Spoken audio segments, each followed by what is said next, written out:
Price the lord. Rightway நிறுவனத்தின் MD sir மேலும் சொன்னார்கள், இறையருள் இல்லை என்றால் நீங்கள் இந்த இடத்துக்கு வந்திருக்கவே முடியாது என்றார். பஞ்சபூதங்களால் அழிக்க முடியாதது முப்பு ஒன்று மட்டுமே. முப்பு 3 வகைப்படும்.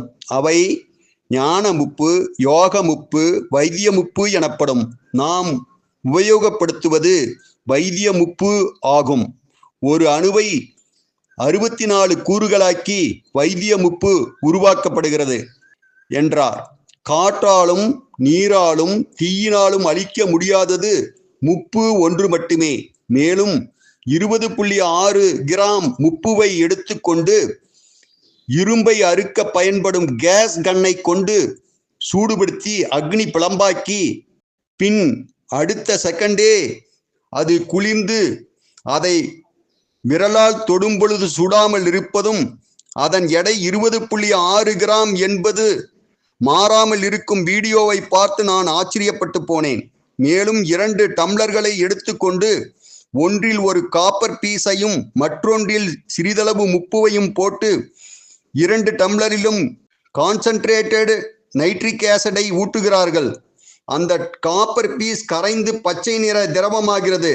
ஆனால் முப்பு இருக்கும் டம்ளரில் அந்த நைட்ரிக் ஆசிட் நீர்த்து முப்பு டம்ளரின் அடியில் தங்கியுள்ள வீடியோவை பார்த்ததும் மேலும் நான் ஆச்சரியப்பட்டு போனேன்.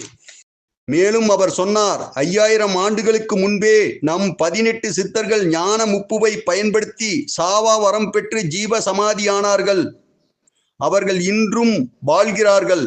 வள்ளலார் போன்ற சிவனடியார்களுக்கும் முப்பு கைகூடியுள்ளது. முப்புவிற்கு மதம் ஒரு தடையல்ல. இயேசு கிறிஸ்து முப்புவை கொண்டே பல நோய்களை குணப்படுத்தியுள்ளார்கள். செயின்ட் யாகோபு முப்புவை உண்டு ஜீவ சமாதியானார்கள்.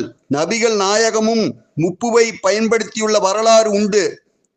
ரோம் நாட்டைச் சேர்ந்த செயின்ட் வேலண்டைன் என்ற விஞ்ஞானி பிலாசபர் ஸ்டோன் என்ற முப்புவை கண்டுபிடித்து ரோம் நாடு முழுக்கவே பயன்படுத்தியுள்ளார்கள். அந்த பிலாசபர் ஸ்டோன் பயன்படுத்திய காதலர்கள் வசீகர தோற்றத்தை பெற்றதால் அவர் பெயரை வைத்தே வேலண்டைன்ஸ் டே என்று காதலர்கள் தினம் கொண்டாடப்படுகிறது என்பது குறிப்பிடத்தக்கது. உடனே புனித பைபிளின் வேத வசனம் பலம் கொண்டு திடமானதை செய் யோசுவா 1:9 என் காதுகளில் ஒலித்தது. நன்றி.